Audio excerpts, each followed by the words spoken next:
ခွေနိုင်သိပ္ပံအခန်း1ရဲ့စာမျက်နှာကိုနားလည်ဖို့အတွက်အလဲကျစရာလေးကိုလေ့လာကြည့်ကြမယ်နော်ဒီအလဲကျစရာလေးမှာဒေါင်လိုက်အုပ်စုဒီလိုသွားမှာပါဒေါင်လိုက်က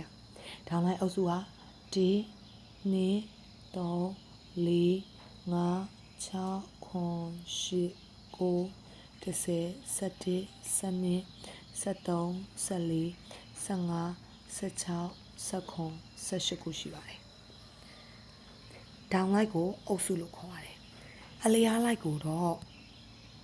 အပိုင်းလို့ခေါ်ပါတယ်အလျားလိုက်က1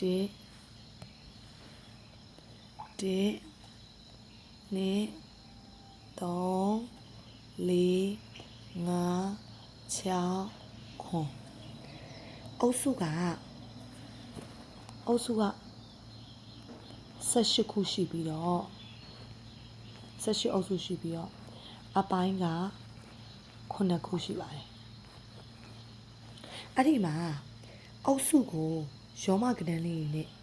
နာမည်ပေးကြည့်ပါမယ်အုပ်စု1ရဲ့အုပ်စု1က1ပါအုပ်စု2ကိုရောမကဏ္ဍနဲ့2လို့ရေးပါတယ်အုပ်စု73ကိုတော့ရောမကဏ္ဍလေးနဲ့3လို့ရေးပါတယ်အုပ်စု14ကတော့4ပါအုပ်စု15ကတော့5အုပ်စု16ကတော့6အုပ်စု19ကတော့9ပါအုပ်စု18ကိုတော့အုပ်စု0လို့သတ်မှတ်ထားကြပါတယ်အုပ်စုကိုရေးတဲ့အချိန်မှာရောမကဏ္ဍလေးနဲ့ရေးရမှာပဲဖြစ်ပါတယ်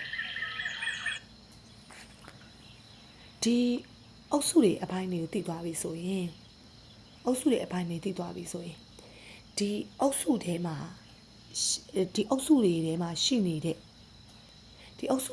မှာဒီအုပ်စုတွေထဲမှာရှိနေတဲ့လျှက်စစ်ဓာတ်ဖို့တွေလျှက်စစ်ဓမ္မတွေကဘယ်လိုမျိုးသတ်မှတ်ထားရဘယ်လိုရှိရဆိုတာဆက်ပြီးလေ့လာကြပါမယ်နော်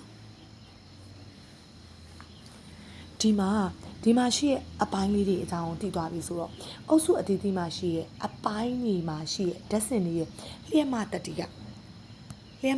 လေးကဝဲဘက်ကနေယာဘက်ကိုသွားတဲ့အချိန်မှာဝဲဘက်ကနေယာဘက်ကိုသွားမယ်ဝဲဘက်ကနေယာဘက်ကိုသွားတဲ့အချိန်မှာလျှက်စစ်ဓမ္မတက်တီလေးတွေကတဖြည်းဖြည်းများလာပါတယ်လျှက်စစ်ဓမ္မတက်တီကတဖြည်းဖြည်းများလာပါတယ်လျှက်စစ်ဓာတ်ဖို့တက်တီကတော့တဖြည်းဖြည်းနည်းသွားပါတယ်ဝဲဘက်ကနေယာဘက်ကိုတဖြည်းဖြည်းများလာပါတယ်အဲ့ဒါကြောင့်မို့လို့ဇယားရဲ့ဝဲဘက်အစွန်းမှာရှိရဲ့ဧကာလီတွေကလျှက်စစ်ဓာတ်ဖို့တက်တီအများဆုံးရှိပါတယ်ဒီလက်ဝဲဘက်မှာရှိရဲ့ဒီအစွန်ဘက်မှာရှိရဲ့ဧကာလီကလျှက်စစ်ဓမ္မတက်တီအများဆုံးဖြစ်ပါတယ်မကုန်ဘူးဘာမှမသိ